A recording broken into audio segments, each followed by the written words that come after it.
Bienvenue dans votre journal. Au sommaire, ce vendredi, après la mort de son bébé, une Sabolienne crée une association pour accompagner les parents endeuillés par la perte d'un enfant. Un vendredi marqué par les cérémonies, 11 novembre oblige, nous y étions.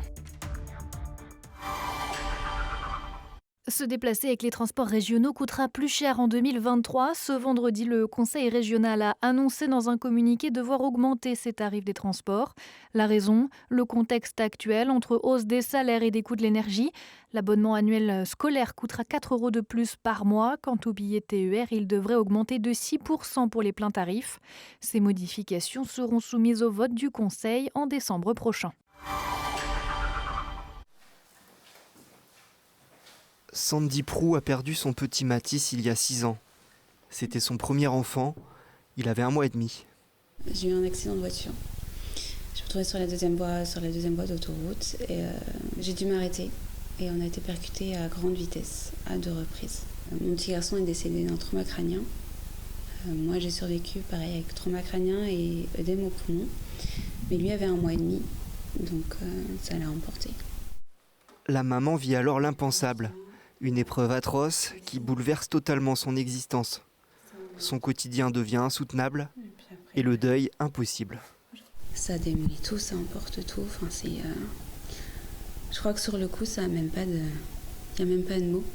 Vous finissez par avancer comme un robot en fait, au début. Parce qu'il faut faire les choses, parce qu'il faut organiser un enterrement, parce qu'il faut signer des papiers, C'est comme si tout s'était arrêté. C'est à ce moment-là que c'est compliqué, que la solitude s'installe, même si de temps en temps vous voyez un ami ou 2, ou si vous avez besoin, on vous dit de ne pas hésiter à appeler.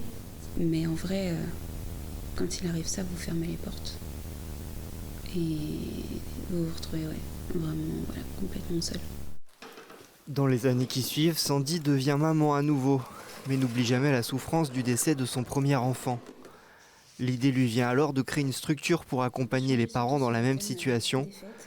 Il y a 1 an, elle lance l'association des Petits Pas dans sa commune de Sablé-sur-Sarthe. Donc on se réunit les mercredis après-midi actuellement. On aborde des thèmes particuliers, précis. Là par exemple, on va arriver dans la phase de décembre avec les fêtes de Noël. Donc là, on va plutôt être sur vivre le deuil de son enfant au moment des fêtes. On sait tous, quand on est passé par là, que c'est loin d'être évident. Et de pouvoir se retrouver, de pouvoir échanger, d'être accompagné et de ne pas se sentir seul, je crois que c'est essentiel.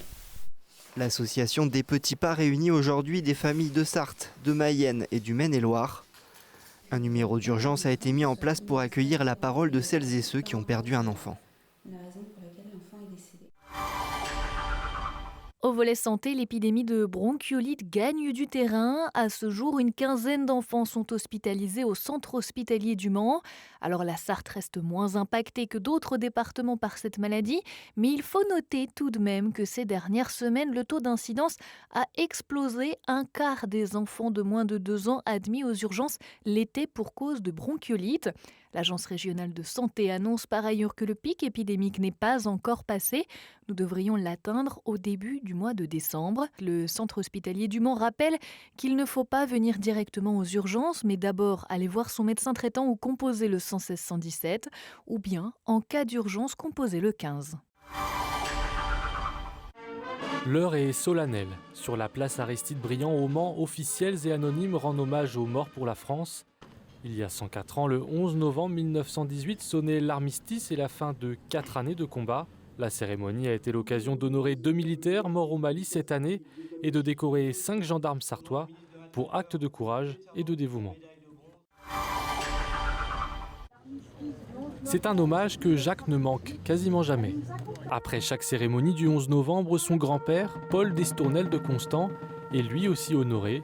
Ancien député et sénateur de la Sarthe entre 1895 et 1924, Paul Destournel a été l'un des grands défenseurs de la paix en son temps. Il a été prix Nobel de la paix, effectivement, à une époque où le prix Nobel était assez inconnu de tout le monde et n'intéressait personne. Il a été oublié complètement, oui. Alors cette cérémonie maintient quand même son souvenir et une occasion de parler de lui.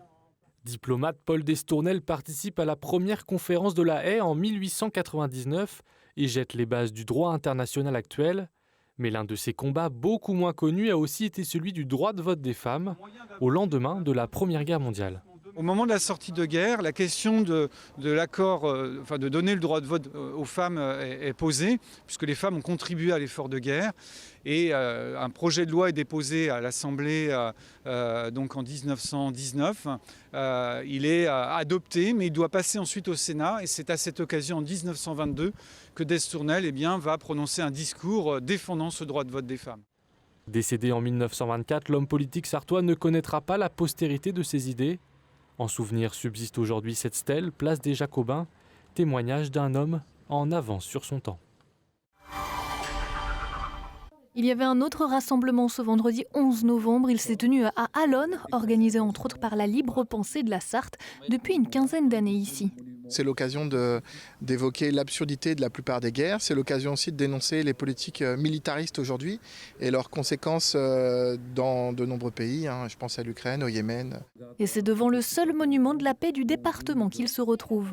L'antimilitarisme est profondément ancré aussi dans le mouvement ouvrier en France et le fait qu'on soit ici dans une commune avec des élus communistes attachés au mouvement ouvrier n'est pas étranger au fait qu'ici on a un monument antimilitariste. Un recueillement qui ne s'oppose pas aux commémorations du 11 novembre, mais qui tient à rappeler son combat pour la laïcité. Alors tout dépend en fait des commémorations. Dans certaines communes, on évoque la mémoire des soldats, l'absurdité de la guerre, on leur rend hommage, mais dans d'autres communes, ça peut prendre parfois une teinte un peu belliqueuse, militariste.